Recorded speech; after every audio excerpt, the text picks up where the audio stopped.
प्राचीन शास्त्रों में कहा गया है कि यह सृष्टि अनंत चक्रों में सांस लेती है, जैसे कोई अनादि अनंत अस्तित्व जो कभी नहीं सोता। एक चक्र समाप्त होता है, दूसरा आरंभ। इनके बीच आता है नवीनीकरण और अनिवार्य न्याय। हम इस समय कलियुग के अंतिम चरण में हैं, वह युग जहाँ सत्य छिप चुका है, धर्म बिक चुका है और करुणा एक अपरिचित यात्री बन गई है। इसी अंधकारमय समय में कल्कि अवतार का नाम दिव्य गर्जना की तरह गूंजता है। भागवत पुराण में वर्णित है कि कलियुग के अंत में जब राजा चोर बन जाएंगे, भाई भाई के विरुद्ध हो जाएंगे, जब आस्था का उपहास किया जाएगा और धर्म की ज्वाला बुझ जाएगी, तब भगवान विष्णु अपने 10वें अवतार के रूप में प्रकट होंगे। वे न तो श्याम सुंदर बालक कृष्ण के रूप में आएंगे, न ही मर्यादा पुरुषोत्तम राम के रूप में, बल्कि एक अदम्य योद्धा कल्कि के रूप में देवदत्त श्वेत अश्व पर आरूढ़ होकर अग्निसी ज्वलंत तलवार धारण किए। वे अंधकार से समझौता नहीं करेंगे, बल्कि उसका सहार करेंगे। रहस्य ये है कि भले ही कल्कि अवतार का भौतिक रूप अभी पृथ्वी पर नहीं आया, उनका प्रभाव पहले से ही यहाँ है। वह हमारे स्वप्नों को छू रहा है, भय जगाता है, विश्वास को प्रज्वलित करता है। यह उस हवा की तरह है जो तूफान से पहले बहती है। आपने अभी बिजली को नहीं देखा, लेकिन हवा का रंग बदल गया है, त्वचा में सिहरन दौड़ रही है। कल्कि के आगमन की चेतावनी मात्र से समाज की सोच हिल चुकी है। आज कुछ लोग ऐसे हैं जो कल्कि को एक दूर का मिथक मानते हैं, और कुछ ऐसे जो मानते हैं कि वे कल ही आ सकते हैं। यह अपेक्षा निर्णयों को आकार देती है, समुदायों को जोड़ती है और अंधकार के बीच धर्म की लौ को जीवित रखती है। भक्त के लिए न्याय के भय से अधिक नवीनीकरण की आशा महत्वपूर्ण है। जब राजनेता भ्रष्ट हों, नेता अपने पद का दुरुपयोग करें और परिवार अहंकार और स्वार्थ से बिखर जाए, तब एक मौन प्रतिरोध जन्म लेता है। यह वे लोग हैं जो कल्कि के आदर्श से प्रेरित होकर गंदगी में डूबने से इनकार करते हैं। उन्हें पता है कि अवतार का आगमन केवल वैश्विक अधर्म का अंत नहीं होगा, बल्कि प्रत्येक हृदय का न्याय भी होगा।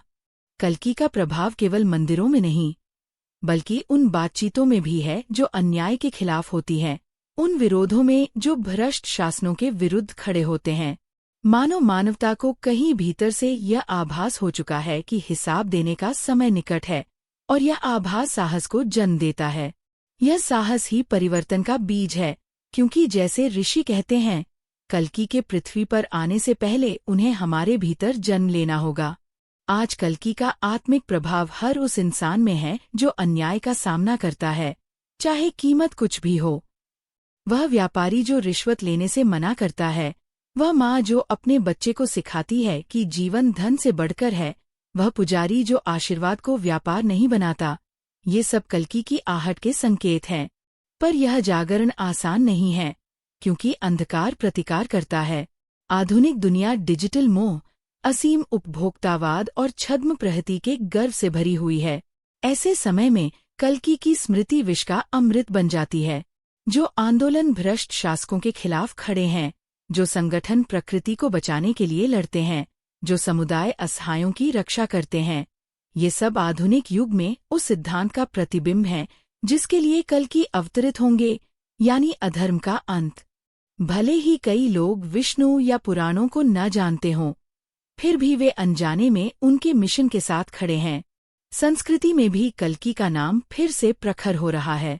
फिल्में, पुस्तकें और आध्यात्मिक प्रवचन उन्हें फिर से मंच पर ला रहे हैं। कुछ उन्हें भविष्यवाणी मानते हैं, कुछ प्रतीक, पर सभी उनकी शक्ति स्वीकारते हैं। वह इस सत्य की याद दिलाते हैं कि कोई भी बुराई का साम्राज्य सदा नहीं रहता। हर अंधकार का अंत होता है और न्याय विलंबित हो सकता है, पर विफल नहीं। गहरा प्रभाव मनोविज्ञान पर है। एक दिव्य अस्तित्व जो श्वेत अश्व पर सवार है और जो मूल से बुराई का अंत करने वाला है।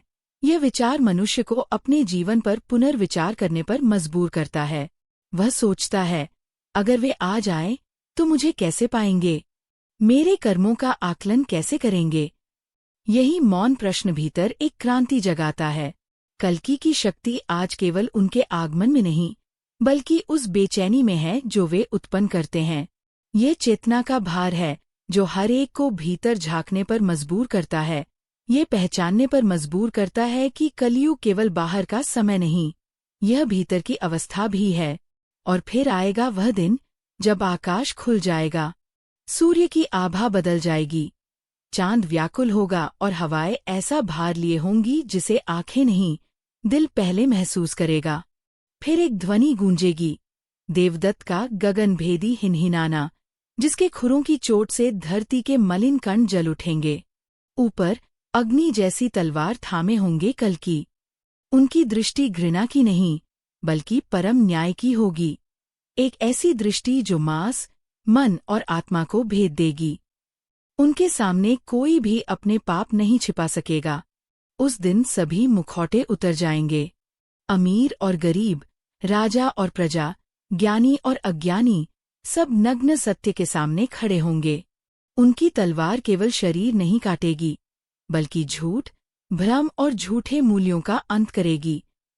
गर्व की इमारतें धूल में बदल जाएंगी और जहां आज अधर्म का शासन है, वहां कल मौन होगा। यह दिन केवल एक दृश्य नहीं होगा, बल्कि फसल का दिन होगा। वह समय जब हर कर्म, हर विचार का आकलन होगा। जो धर्म में अडिग रहे, वे तारों की तरह चमकेंगे और जो अधर्म में डूबे, वे भोर की छाया की तरह मिट जाएंगे। समाज वैसा नहीं रहेगा जैसा आज है। न राजनीतिक सीमाएं, न धार्मिक वर्चस्व की लड़ाई, न शोषण पर आधारित अर्थव्यवस्था।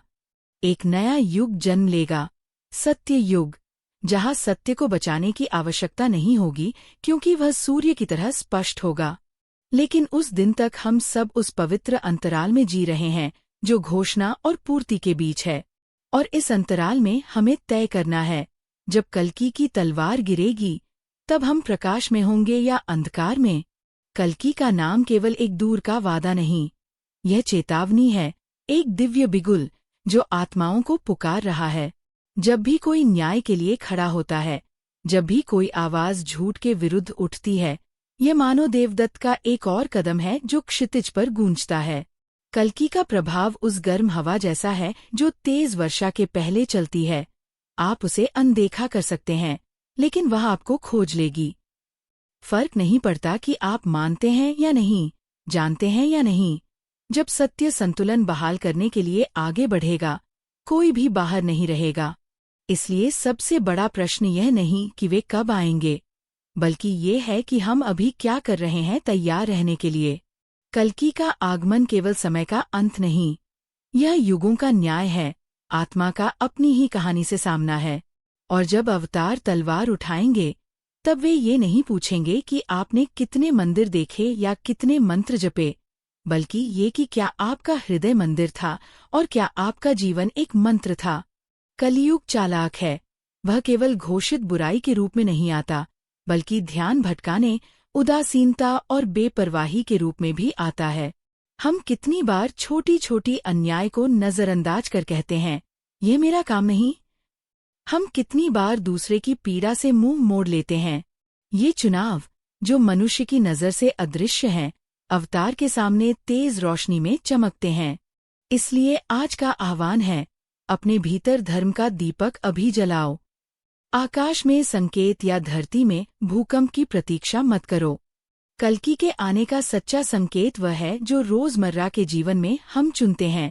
हम एक दूसरे के साथ कैसा व्यवहार करते हैं, हम अपने अहंकार और झूठ के आकर्षण का कैसे प्रतिरोध करते हैं। और याद रखो, जब देवदत्त का गगनभेदी गूंज विश्व में फैल जाएगा, तब पछतावे का समय नहीं होगा। तब केवल ये सत्य रहेगा कि समय आ चुका है और चक्र पूर्ण हो गया है। जो प्रकाश को चुनेंगे, उन्हें शांति मिलेगी। जो अंधकार में रहेंगे, उन्हें भय निगल लेगा। नया विश्व पुराने के मलबे पर खड़ा होगा, और उस नए प्रभात में वे लोग जो रात के सबसे अंधेरे समय में भी साहस से चले, पुनर्निर्माण के स्तंभ बनेंगे। और शायद जब सत्य युग का सूर्य उदित होगा, हम पीछे मुड़कर कहेंगे, हम कल्कि की उपस्थिति को उनके आने से पहले ही महसूस कर चुके थे, और इसी कारण हम तैयार थे।